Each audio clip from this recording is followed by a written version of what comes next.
Welcome to Sew with Monty. Today we're going to have a little fun with some t-shirts.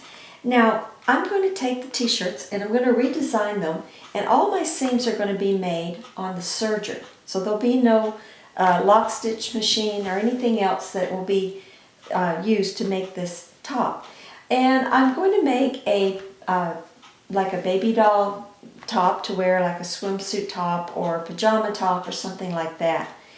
And I'm starting with two men's underwear shirts, white. Now this doesn't have to be white. If you want to make them out of two old t-shirts you have that maybe have graphics on it or different colors, you can do that as well. I'm going to use white so everyone can see what I'm doing. Now the first thing we're going to do is we're going to cut the cuffs off the sleeve. So you just want to go in there, snip a small hole, and don't cut it double, cut it single layer, and just cut the cuff off. We don't want any hems or neckline bands or anything that's left on the t-shirt. We want to start from scratch and do our own design. So we're going to cut everything off that is already finished work from the original t-shirt. So I've cut the hems off my sleeves. I'm going to cut the neck open, but I want my neck more open than this. So I'm going to take my chalk and I'm going to come out 3 inches on each side. And then right here in the middle, so I'm going to just lightly draw in my line. Now, when I cut this out, what I want to do so I get it symmetrical is I'm going to fold it over and put the 2 3-inch points together and only use one side. Now I want the front and back the same. So I want it very open and nice and casual. I'm hoping that this will be my summer swimsuit cover-up. So I'm going to just cut this off, the entire neckline. I'm going to open it up like this. Now in a minute I'll show you how you're going to do a neckline band. But for now, we're just going to leave it just like that. So I'm going to put that over there with the cuffs. And you can start to see it's taking shape. Now, the next part of this is I want to cut it off at the empire line because I'm going to make a gathered skirt for the bottom part, and the top part will be just this. So I'm going to come back in here and I want to measure from this point right here. I want to measure down until I'm 13.5 inches below, or down from this point, which is going to be 1.5 inches below my armhole. So let me come down 13.5. I've already calculated this by measuring my body from high point shoulder, so I know where I want to be here. And then I'm going to do the same over here, making sure my seams are spot on and there's no issues, because I want it to be perfectly level and not lopsided. So I'm going to come down 13.5 here and draw a little line, and then I'm going to come straight across and draw a line here. You may want to press your t-shirt first before you start cutting on it, because pressing it will make sure that you're not going to have a lopsided t-shirt. So I'm going to cut it off here because this is going to be my top. So right here I'm going to cut. Now, mind you, this isn't just the way I'm designing this. You can do other things your way. You may have a different method or style you want to do. So, you know, play around with it. You might want to draw a sketch first. For instance, I started here with this sketch, and I'm trying to emulate it similar to this. So anyway, let's go back and I'll show you the next step. So the top is basically done. So I'm going to just get it out of the way for the moment. And then I'm going to play with the lower part of the t-shirt. Now I have 2 t-shirts. I had a 2-pack of men's t-shirts, so I have another one here as well. So I just want to get all the wrinkles out, nice and smooth. And then I'm going to decide how long I want the bottom, which I've already measured, and including hems and everything, I want to do 12 inches down here. So let me get this laid out. I'm going to use my grid board to help me here. So I'm going to go 13 inches. That way I have a little bit extra in case I want to trim it. I'd rather have it too long than too short. You can always trim it. So I'm going to use my 13-inch line here, and I'm going to draw from the top 13 inches right here, and 13 over here. And then I'm just going to draw a line. I want this level because this is the flounce or the bottom tier of my top. Just like that. Now I'm going to save this. This has a purpose, so as soon as I get this cut, I'm going to save this. Now, because I'm going to gather this tier to that one, I need 2 of these. So I'm going to take my other t-shirt, and I'm going to use this as a pattern. This is my second t-shirt here, very much like the first. And I'm going to take this and use it as a pattern to cut the bottom of this shirt off. I'm going to open up. I'm going to slice open one side of each of these t-shirts so that I can sew it twice the width that it is now. So I'm just going to come over here and just take about a 1/4 inch off this folded edge, both pieces together. This way I can sew them back together, and I have a 2-to-1 ratio for my flounce. So there we go. Now the bottom part of my shirt is cut, the top part is cut. The last thing we need is a neckband. So I'm going to go back to my t-shirt here and put these together, and I'm going to cut a neckband, and my neckband needs to be 2 inches wide because I'm going to put elastic in it, and I don't want it really wide. Now note how my t-shirt's starting to bow here. Sometimes this happens. So what I want to do is get another straight edge. I don't want it to be bowed like this. So I'm going to simply draw. My ruler's 2 inches wide. So I'm going to just simply draw across through here on both sides of my ruler, and that will give me my 2-inch neckband. So we're going to cut it off here, and this will give me my neckband. Now again, I'm just going to slice it because it's much too big to go around the neck of my shirt. So I'm just going to slice it right here and put that aside for the moment. So I've got my neckband, my top of my t-shirt, and the lower part. Now I want to do my collar, my little collar in there. So I'm going to fold it over into quarters like this, and then I'm going to decide how wide I want my collar to be. So with the seam allowance, I'm going to make it 3.5 inches. So I'm going to draw 3.5 inches like this and cut it off here, 3.5. And then out here, I want to have a little bit of a curve here because I want it to be kind of like a Peter Pan collar. Now this helps a lot because it'll help me fit the collar into the neckline. It should be slightly bigger than the neckline, which is fine. But what happens is, let's go back and I'll show you what happens with this neckline. So if this is my neckline and this is my collar, see, I want it to be right here. Now I'm going to ease it in just the tiniest bit because this whole thing's going to be gathered like this. See? And then it will have a peak in the front and back where the collar touches. And then there'll be a band here with elastic in it to hold it on. And that's it. That's my collar. I've got my band. I've got my top. I've got the bottom. And I'm ready to sew. Now I want to show you how we're going to measure the neckband to get it the right size. Now I'm going to run a small piece of elastic in this and kind of ruche it a little bit.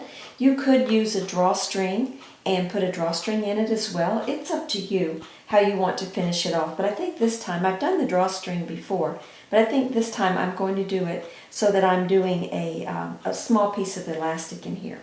So what I've done, I've got my neckband folded in half, and you can see I've got way more than I need. But I've marked the center front and center back. There's really no front or back to this. I want to keep it very simple. And I'm going to lay the fold of this neckline here, but I want to lay it so that I'm just overlapping this seam just a little bit, and I want to pull on the neckband until this outside folded edge lays flat. And just walk it up through here. And that's going to be where my shoulder seam is going to be. Just like that. And then I can double this. And this way I'll know exactly. I'm going to cut it just a little bit bigger than I need, just a tiny bit. And this is my neckband.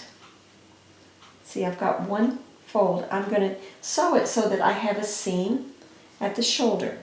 So this will slightly stretch onto my neck when I get ready to put it on, just a little bit. And then I'll put my elastic through there and that will help hold it on.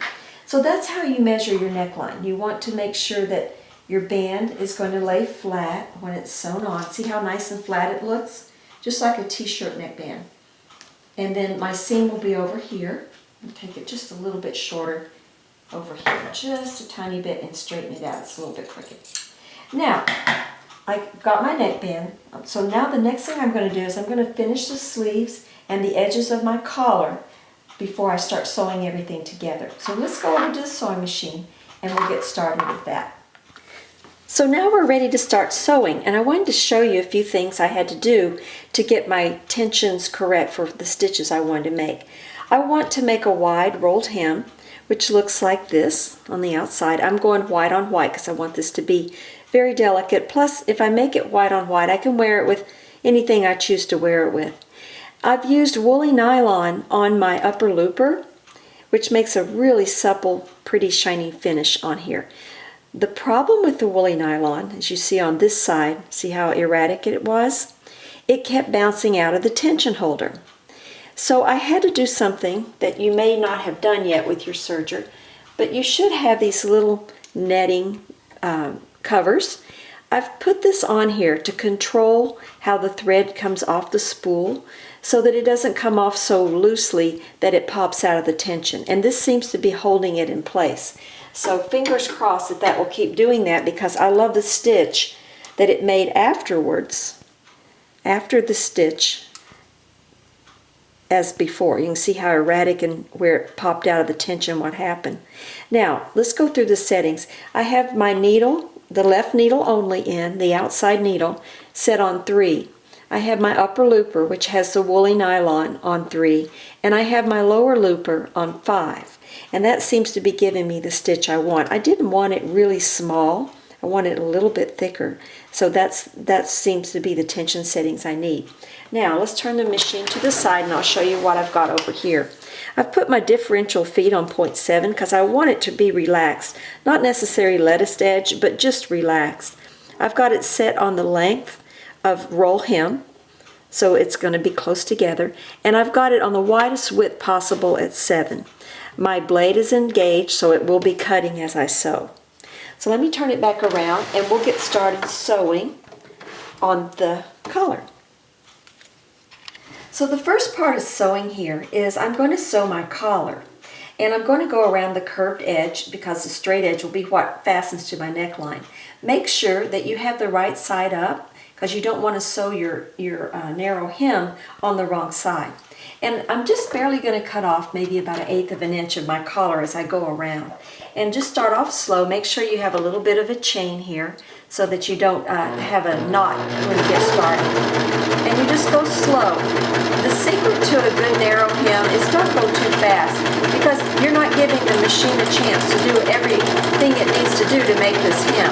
It has to roll the edge. All the threads have to be at the right place at the right time. So if you go too fast, you're going to mess up your stitch. And you can see how pretty this looks. And my netting is holding my upper looper in place. So let me go around the collars. I'll finish them off and then I'll take you to the next step. So now I have my collars finished. You can see how pretty they look. They're just so delicate and just so finessed. So now we're going to do the sleeve. So I've put the collar aside. It's been pressed.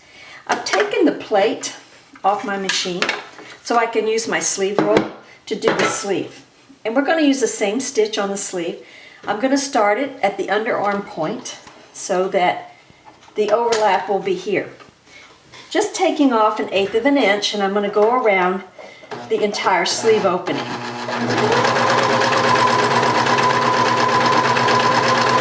Again, you want to go slow and steady. Don't go too fast because you'll mess up your stitch. So let me go around the 2 sleeves and I'll show you what they look like, and we'll go from there. So now I have my sleeves finished and they look beautiful. And I've also pressed them upward because I'm going to put elastic along here and make it gathered in like a little puff sleeve. And to do my elastic, I've pressed a crease here to sew it to, making sure that I push the ruffled part up. Now I'm going to put my elastic on the ruffled side, so when the elastic folds up, it will be like this and the ruffle will hang down. So make sure if you're doing this method, you want to put your elastic on the ruffle side, what side you intend the ruffle to be on. Both sleeves are pressed and ready to go for the elastic. And the last thing I've done, I've changed my mind. And I've decided instead of the elastic in the neckline, I'm going to go for the drawstring. I'm just so enamored with the way this stitch is finishing that I went ahead and cut this back and finish the edge with my rolled hem. And now this is going to fold over, and when I sew it to my neckline, these two will kiss like this, and that will leave an opening for my drawstring to go through. So that will come up next. Now, in the meantime, I have to finish my drawstring, and I want to show you this clever idea.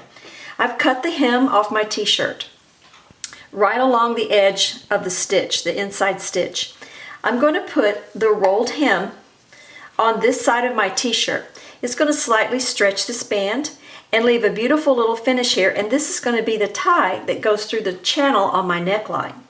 So I'm just going to slip it in here very simply and just start sewing on this raw edge. And then I'll show you what the neckline looks like, the necktie. So now I've made this adorable tie, as you can see, and all it was the hem off my t-shirt, and I just covered the cover stitch up with my narrow hem, my roll hem. And it makes a beautiful tie. It's very flexible, so I don't have to worry about it popping or the stitches popping. And this is what I'm going to use to put in my neckline of my top. Now let's talk about the neckline. It's time to set it to the neckline of our blouse. So I want to turn it where the right sides are out, so make sure you get your narrow edge stitch out. And all I'm going to do is first basically baste it together on this sewing machine so that I don't have issues with it twisting on me when I try to sew it to the neckline of my garment. So you want to make sure that you just take the edge like this, and we're going to rearrange the setting. I'm still going to use the left needle, but I'm going to open up my stitches a little bit. I'm going to make it the longest stitch length possible. I'm going to put it back on a neutral for my differential feed, and I'm going to turn it back down to 5 for my width because I don't want it to be really wide. Now up here I'm going to change the settings a little bit. I'm going to go back to 4 and 4 and 4 and just test. I'm going to take a little piece and test first before I actually sew my neckline. Once I have this the way I want it, I'm going to put it to the neckline of my shirt. So let me do my little test and then I'll show you what it looks like. So now my neckband is sewn together. Now why I sewed this together before I put it onto the neckline is because this will prevent twisting. If I had tried to do this and sewn it right to the neckline of my t-shirt, I could have caused this to twist, and I didn't want that to happen. So I've secured it by using my left needle, single needle, and I've set my tensions on 4 throughout and put my differential feed just 1 notch below the 1 because I needed it to be a little bit relaxed. And then I set my stitch length on the longest width possible and on the longest length possible and a 5 for the width. Now I have a flexible stitch that's almost like a stay stitch to hold this together so I can put it on the neckline of my shirt. So the next thing I'm going to do, while I still have just 1 needle in, I'm going to set the elastic on my sleeves, and then I will switch my machine over to 2 needles so that I can put my neckline together and finish sewing my skirt.